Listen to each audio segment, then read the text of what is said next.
Hi everybody, salut, j'espère que vous allez bien parce que moi ça va excellemment bien. Aujourd'hui on se retrouve pour une nouvelle vidéo dans un cadre magnifique dans laquelle je vais te donner 10 conseils pour un animateur débutant en centre de loisirs. Avant toute chose, cette vidéo se base par rapport à mon expérience en centre de loisirs. J'ai pu travailler en effet 2 étés consécutifs. Aujourd'hui, donc mon but c'est vraiment d'aider les débutants, de te donner les règles d'or à respecter, des erreurs que tu pourrais faire pour que tu puisses les éviter. En tout cas, trêve de bavardage.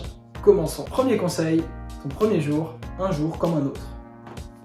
Parce que oui, ça aura beau être ta première fois en tant qu'animateur, eh bien aux yeux des enfants, tu seras un animateur comme un autre. Peu importe ton âge, peu importe ta taille, que tu aies de la barbe ou non, que tu sois au lycée ou non, les enfants te verront comme un adulte. Et je dis ça parce que tu peux parfois au début, quand tu commences à avoir peur du fait que tu es débutant, que les enfants se disent « Ah, il est jeune, je peux moins le respecter ». Non, les enfants t'inquiètent, ils n'ont pas cette notion-là. Tout ce qu'ils vont voir, c'est que tu es grand en taille et que tu es un animateur. Et puis aussi, c'est pas la peine de stresser, des stress, ils vont tout de suite te mettre à l'aise. Et puis aussi, les autres amis vont te mettre à l'aise puisque tu vas être directement dans le bain, directement tu vas travailler. Tu vas voir, tu vas vite prendre le coup, donc vraiment déstresse sur ce premier jour, ça va bien se passer. Deuxième conseil, c'est primordial quand tu es animateur, mais sois toujours en action. Un animateur, ça travaille 9 heures non-stop. Hormis ta pause, considère que tu es toujours en train de travailler. Ça veut dire que si jamais par exemple tu es dans la cour, eh bien ne considère pas que tu es en pause. Vraiment, il faut que tu te lèves, que tu ailles jouer avec les enfants, t'occuper d'eux, faire des activités. Ne reste pas passif, ne reste pas assis sur un banc même si tu es fatigué. Ça sera assez mal vu par tes supérieurs et les animateurs qui t'entourent. De plus, si tu n'occupes pas les enfants toute la journée, tu vas remarquer assez rapidement eh bien, qu'ils vont s'ennuyer et qu'ils vont te le faire payer. Parce que oui, un enfant qui s'ennuie est un enfant qui fait des bêtises et si tu ne veux pas passer un mauvais séjour, eh bien, pars du principe que tu dois toujours les occuper. 3. Sois polyvalent. Pour s'occuper des enfants, tu auras compris qu'il faut leur faire des activités. Alors, il y a 2 grands types d'activités. Les activités jeux, plein air, etc. et sur les activités manuelles. Et même si, comme la plupart des animateurs, tu vas préférer les grands jeux parce que c'est plus marrant, eh bien, il faut que tu sois capable de mettre en place des activités manuelles. Parce que oui, tu n'es pas assuré d'avoir toujours un beau temps pour faire des jeux dehors. Parfois, tu vas voir, il va faire moche dehors. Tu vas devoir faire des trucs en intérieur. Et bien, parfois, les activités manuelles seront les solutions de dernier recours. Deuxième chose, n'oublie jamais que tu es l'animateur d'un centre. Alors je te dis ça parce que quand tu vas commencer, tu vas voir, on va t'attribuer un groupe. Par exemple, tu vas avoir les CP, et bien ça ne veut pas dire qu'il faut t'occuper que de ton groupe. Tu vas être responsable des enfants de tous les groupes, donc vraiment part du principe que tu es responsable du centre. Et ça s'applique surtout en sortie où tu dois ne serait-ce compter ton groupe et plus les enfants des groupes des autres. Ce qui nous amène à notre 4e conseil, n'oublie jamais les fiches.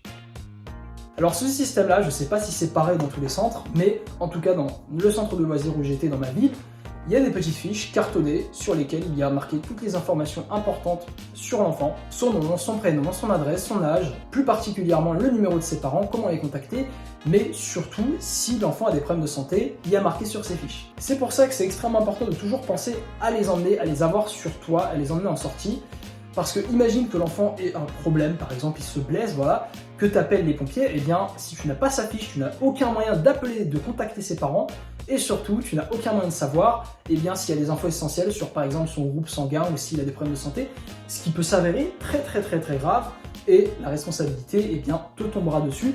C'est aussi valable pour la trousse à pharmacie que tu dois avoir toujours sur toi et toujours en sortie pour soigner les petits bobos. Conseil numéro 5, n'arrête jamais de compter. C'est une loi, une règle d'or même que dirais-je, pour les animateurs. Il faut comprendre que ta mission en tant qu'animateur, ça soit que le nombre d'enfants qui arrivent au centre le matin soit le même nombre d'enfants qui rentrent à la maison et qui sont indemnes accessoirement. Donc vraiment, tu vas comprendre qu'il faut toujours compter toute la journée.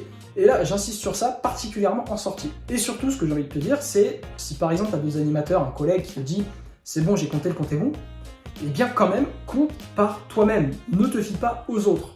Il faut comprendre que si jamais il manque un enfant, la responsabilité, elle sera autant sur toi que sur les autres. Tu ne pourras pas sortir l'excuse de « Ah, mais il m'a dit que le compte était bon ». Non. Et deuxièmement, si tu as un doute par rapport à ce que tu as compté, eh bien n'hésite pas à recompter. Même si c'est chiant, c'est très important et tu pourrais vraiment le regretter si tu rentrais avec un enfant en moins par exemple.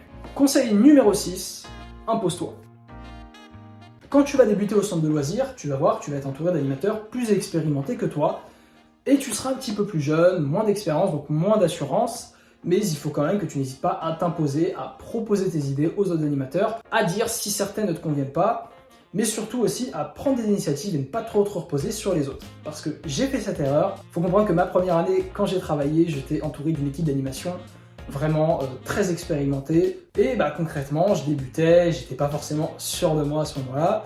Donc je me reposais beaucoup sur les autres animateurs, que ce soit dans le choix des activités, dans les prises de décision, les prises de parole, même dans les groupes.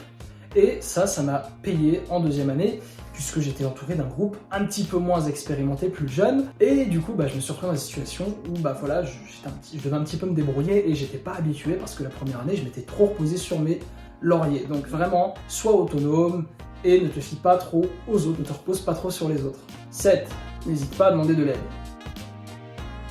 Tu seras normalement entouré de gens plus expérimentés que toi qui connaissent le métier mieux que toi. Alors n'hésite pas à leur demander conseil. Pose des questions si tu as des doutes. N'hésite pas aussi à leur demander de l'aide si par exemple tu ne sais pas quelle activité faire ou comment t'y prendre. Tu peux même demander de l'aide aux autres animateurs si tu n'arrives pas avec certains enfants.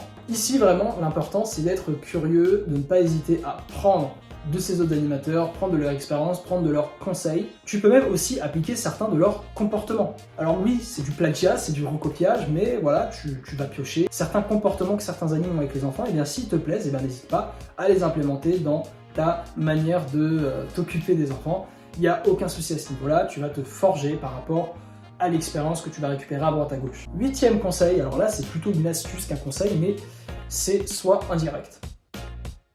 Carrément, c'est une petite technique que j'ai pris d'un autre collègue animateur, c'est d'être indirect. Concrètement, cette technique consiste à ne pas sanctionner l'enfant directement, mais à lui faire comprendre que ce qu'il fait, c'est pas bien.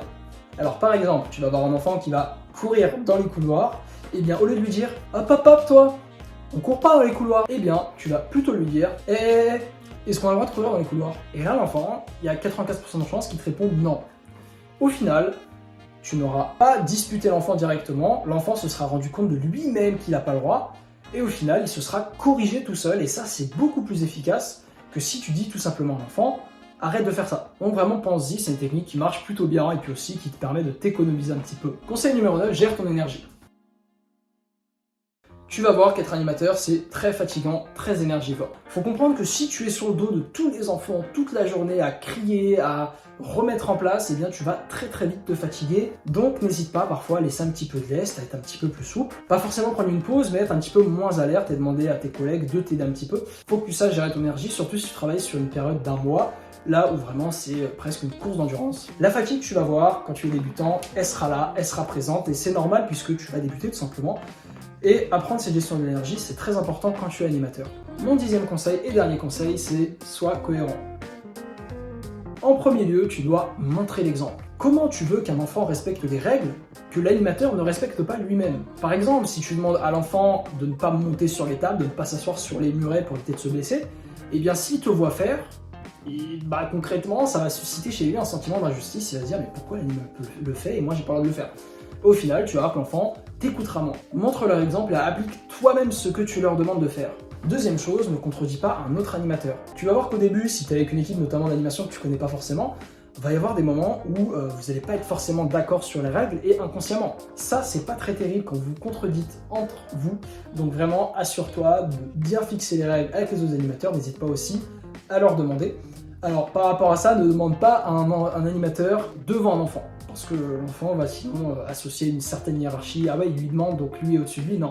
Et troisième chose aussi, ne laisse rien passer. Alors là, attention, je suis pas en train de te dire d'être toujours à remettre machin en place. Non. Ce que je te dis, c'est que si jamais un enfant fait une bêtise, qu'il est en face de toi, et que tu l'as vu, et qu'il a vu que tu l'as vu, et bien là, remets-le tout de suite en place. Mais clairement, si l'enfant fait une bêtise devant tes yeux et que tu la laisses passer quand même, sache que ça va te coûter très cher. Donc vraiment, assure-toi de toujours rappeler à l'ordre un enfant qui fait une bêtise devant toi. C'est très important si tu ne veux pas que ton autorité soit un petit peu bafouée.